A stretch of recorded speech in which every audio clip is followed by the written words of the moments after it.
big bombshell in the political world in the United States, and that is Hillary Clinton. So the FEC, the Federal Elections Commission, it's hard to keep track of all of these different commissions that we have in the United States, has now slapped both the Hillary Clinton campaign and the Democratic committee with a fine for lying. I mean, there's no way to put it to like parse this any other way.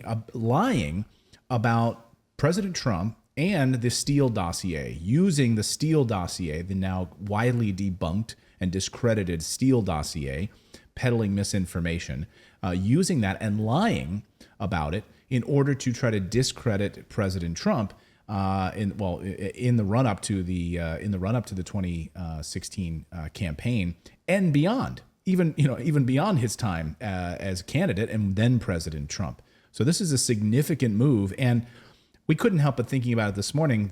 Last week when we reported that President Trump filed a lawsuit against Hillary Clinton, like, wow, like that's a ballsy move. Like, you don't just file a lawsuit like that, because especially when you've just had come through like a Mueller investigation, right? You're going to open yourself up to all sorts of legal discovery process, which means, that the other side will get to asked to see all sorts of emails and documents. That must be you must have a fairly confident viewpoint of your position to say they were lying, they were discrediting me, they were using false information. We're going to call them out to the carpet on it. And now Hillary Clinton, is going to have to come forward and through legal discovery show what they were doing behind the scenes. Right. So it's not Hillary Clinton personally. It's Hillary Clinton's presidential campaign and the Democratic National Committee, although Hillary Clinton was named personally in the Trump lawsuit, which last week we went over was so perplexing. Now, neither of these camps that paid the fines, they did not contest what they did. Right. So this is what's interesting. It means that they don't admit to the findings, but they will not further contest it. They will pay the fines. And what are the fines are? It's about how they hired firms, like public relation firms, to take the Steele dossier, disseminate it far and wide, and discredit President Trump in order to decrease his chances of winning the presidency. Now, these payments can sort of count as either campaign contribution or a way that you're, publicizing your campaign or going after your opponent. But neither of these camps categorized them as such. Instead, they called it legal advice and services rather than opposition services. Do we care?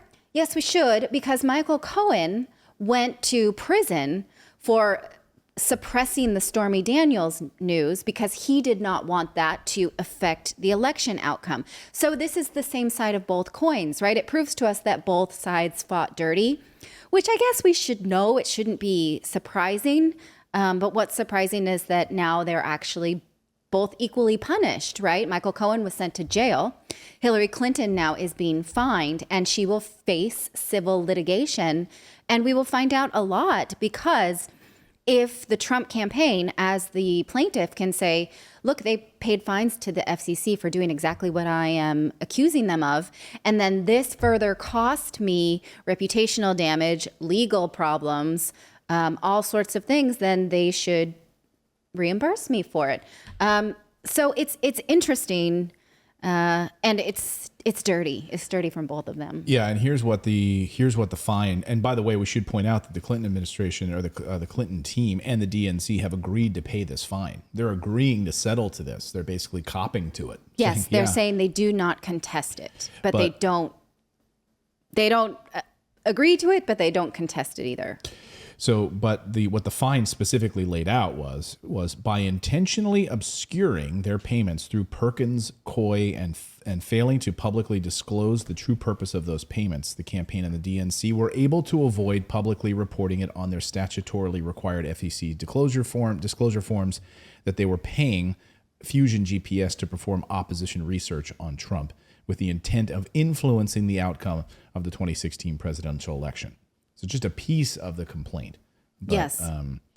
It's a paltry, $8,000 penalty, and then another $105,000 this is like.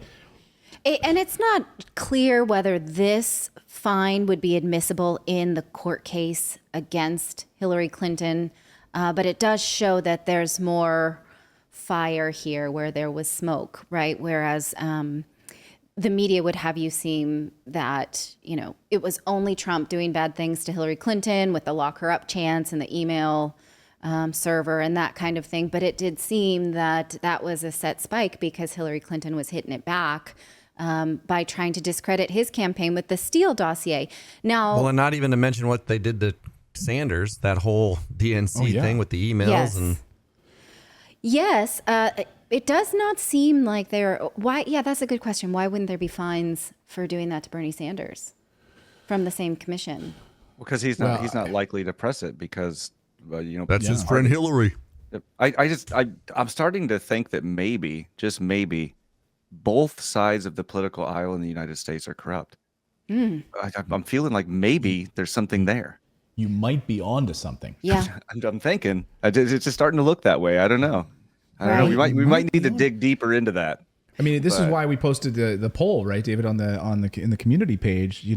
At this point, would you vote for either party anymore? I mean, like I've been voting for a third party since like 1998 or so.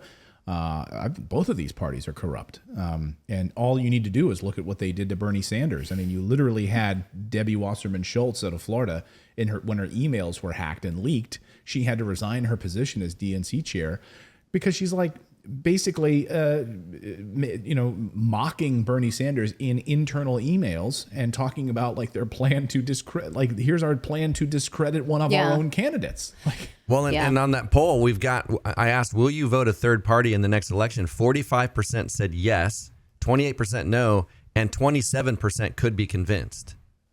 Your Imperial Majesty in the chat says that when she hears Trump versus Clinton, all she hears is wow, wow, wow, which is true. But the problem is we got a page out of the same playbook in 2020 when, the Hunter Biden story was suppressed. Now we have proof from the New York Times that that was a credible story when most of us were made to believe it wasn't, right? Hold on. Let me correct you.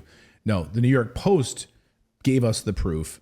The New York Times finally got around to admitting that the Post was correct. Okay, right. But is this not the same thing, right? It's manipulating news that we can and cannot see in order to create an outcome in an election that is desirable to one side or the other. Perhaps. And what is the mainstream media's responsibility in all of this? They still haven't come out and apologized for pushing night after night after night this BS Steele dossier. I mean, Rachel Maddow literally built her whole show around it. Yes. She literally built her whole career around this idea of the Steele dossier. Remember that night she came out and said she had bombshell revelation about Trump's taxes and it ended up being anything? Like, how much more of that can you take, Yeah.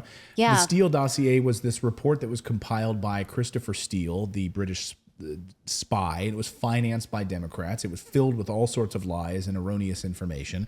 It was totally discredited. Even the FBI in 2017 talked about they didn't believe the veracity of it. And yet the mainstream media was complicit the entire time in this thing. And not according to Rachel Maddow. She did say that the FBI had corroborated it. Right. She said that many times. And in the book Beyond Law, or something like that, by Andrew Wasserman, who was the lead investigator on the Mueller report. The investigation into President Trump preceded the Steele dossier. They were already looking into him way before the Steele dossier came out, but Andrew Weissman is his name, and the book is Inside the Mueller Investigation, Where Law Ends. But, it was sort of Trump haters, people who didn't like Trump. And I found myself in this camp at the time, really wanting to believe that the Steele dossier was real because I found President Trump so odious. But you have to go where the facts lead, and the facts do not support it. It does seem like it was a media ploy for the Blue Party. And that's why Facebook and the mainstream media, they play off of like those conviction biases, right? So you have this like conviction bias against Donald Trump. And so what do you watch? Then you watch like a Rachel Maddow show to support your already in place conviction bias, right? And I hope that this show, if nothing else, like we all have biases. Like nobody watching right now or who's on this show walks around without any biases. We all do, right? And so I'm not wearing any bias right now.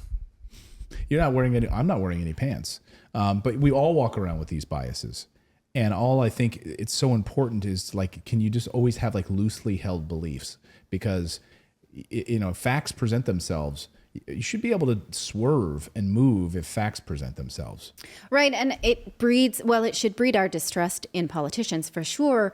But just like the next story we're going to talk about, it breeds distrust in the media because the media picked these up happily, right? Like Little Red Riding Hood skipping along a field, just picking up flowers. If you like this content, be sure to subscribe to the channel. Also, we have a membership program. For the price of a cup of coffee once a month, you can support independent journalism just by going to morninginvest.com/join. You get access to exclusive videos, plus the ability to join and chat with us live. We really appreciate your subscription, and you are supporting independent journalism.